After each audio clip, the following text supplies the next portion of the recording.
talking about the Asvab. Now, every military branch has the Asvab test, and you take the same exact test.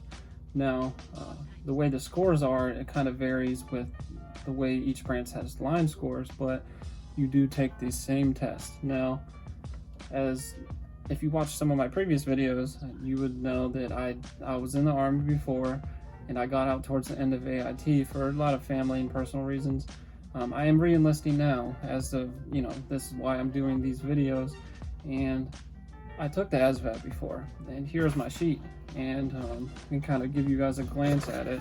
It's kind of, I don't know how clear this is on the screen, but that's kind of what it looks like. The highlighted is the Army because I joined the Army, and I did take it for the Army too.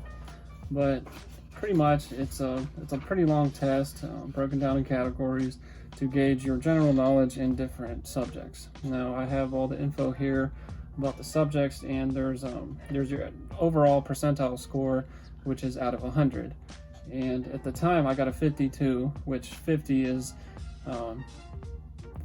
like 50%. You're in that, it's pretty much the percentile of the people within your range, and they usually go off of your age and such like that. So at the time I was 23, and I was in the 52 percentile range of the people in my age range that took that test. Now that is above average. You only need a 31, I think, or something to pass for the Army, and that's even waiverable too. But I think I could have did better. Honestly, when I took it, there was some kid next to me jittering. He was shaking his leg the whole time. He was in the Navy, I think, and he was like, this is the third time I took the test and all this and that. And he kicked my plug. Like, he kicked the plug, and it shut off when I was like almost halfway done, and it pretty much erased everything. Well, it did, and I had to redo it. I had to retake my test, and they were like, you can come back if you want. Okay. I'm like, no, I'm not coming back. I'm doing it right now. So I don't know, maybe I would have got better, but I mean, who cares? Things happen. I still got a more than good enough score to qualify for a lot of jobs. And the way they do it, they also have the standard scores, which is the scores here at the top that, or the different categories like general science, arithmetic, word knowledge, paragraph comprehension. Remember everyone, because they just have it too. There's like administrative and something else, but you really want to look at each your actual branch. So the Army, the Air Force, Navy, and Marines, and the Army, their line scores go as far as this. They're clerical, which is CL. It's a combination of word knowledge, paragraph comprehension, arithmetic, reasoning, and math knowledge. Then there's combat, which is CO. There's word knowledge, paragraph comprehension, auto and shop, and then mechanical comprehension. And then there's electronics, which is EL. That's general science, arithmetic, reasoning, math knowledge, and electronical information. And there's field artillery, there's general maintenance, general technical, which is your GT, and that's a score that everyone, that's like the popular one that everyone says, like, what's your GT? It's your general score, which is the most important categories in the Asvab, pretty much. So GT is word knowledge, paragraph comprehension, and arithmetic reasoning, and that's really the main ones they go off of. Like when you go to the Go Army website or whatever and see what scores need for each job, you'll see that the GT is usually one of the common ones on there. Like your GT needs to be 107 or 110. Mine was 103, which ain't really the highest, but anything above 100 is pretty good. I qualify for a lot of jobs. I went in as a 15 uniform before. That is a Chinook, a CH-47 helicopter mechanic, and I mean, it was great. Aviation is a really good branch in the Army, and I was happy with it. I was at the top of my class, but like I said, there were a lot of personal reasons and deaths in the family. I just kind of needed to be home at the time. Be sure to watch that my first video that I posted about all that.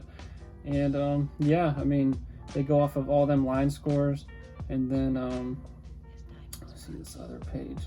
The AFQT is that's like part of your ASVAB too. It's just called AFQT, and they base it off of war knowledge, paragraph comprehension, arithmetic reasoning, and math knowledge. And the Air Force is big on this. When I was in the process of doing that, they were talking about that a lot. They go off of their AFQT, and which is just your overall score. They're not as big on line scores as much, because the way they are is a lot of times you will just pick a category like mechanical, administrative, general, or electrical, and you'll go into basic not even knowing what you do. And that's another reason I actually should have put that in my reason why I joined the Army video, because that's huge, is the Army guarantees your job before you ship for basic. When you go to basic training, you will know what job you're doing, and that is the job you will be doing.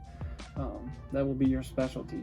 But the Air Force, it's general, so a lot of times you don't know your job. You go in and you'll, in basic training, like halfway through or something, you go in this room and they'll tell you which jobs you can pick from, pretty much, and then you pick it.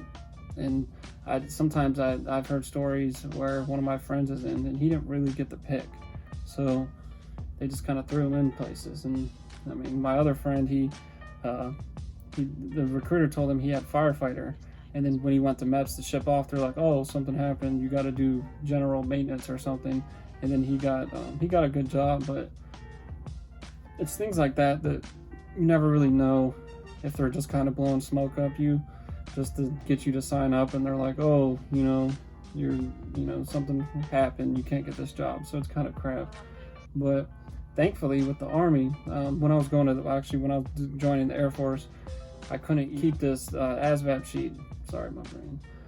But the Army, I could keep this Asvab, so I don't even got to retake it, which is honestly amazing, because I was studying for when I was going through the Air Force, and nervous and whatnot. But the Army, you don't even gotta. It's like unlimited. You can pretty much go as long as you have it. I mean, I don't know if they'd go beyond 10 years, but yeah, I'm gonna take it, so I'm not worried, and that's honestly great.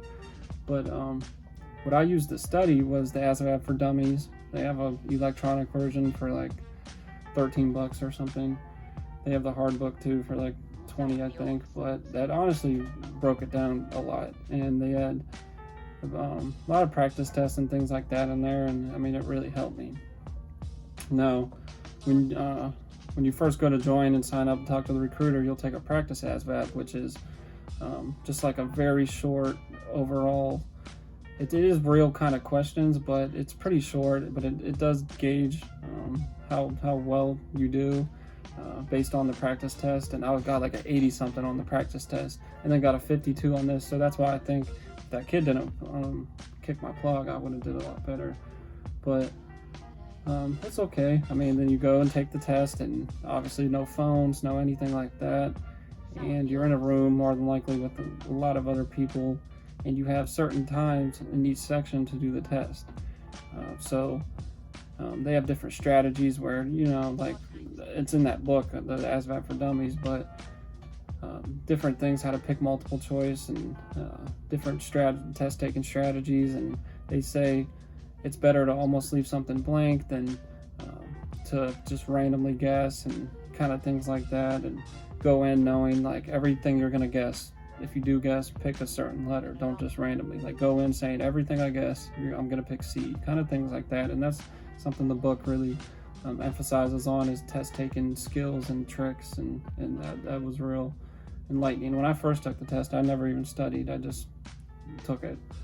So I mean, there's guys that get 99 on their percentile, and then or GT's like 129, 130, and I mean, you can pretty much get any job in the military with that. But yeah, I mean, quick little video on Asvab and the way this, how the scores break down and whatnot. And you can go on the Go Army website, and any job you want, you can go on and it'll show you what Asvab scores you need in each category to qualify.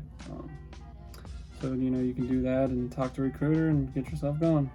All right, thanks everyone. See you.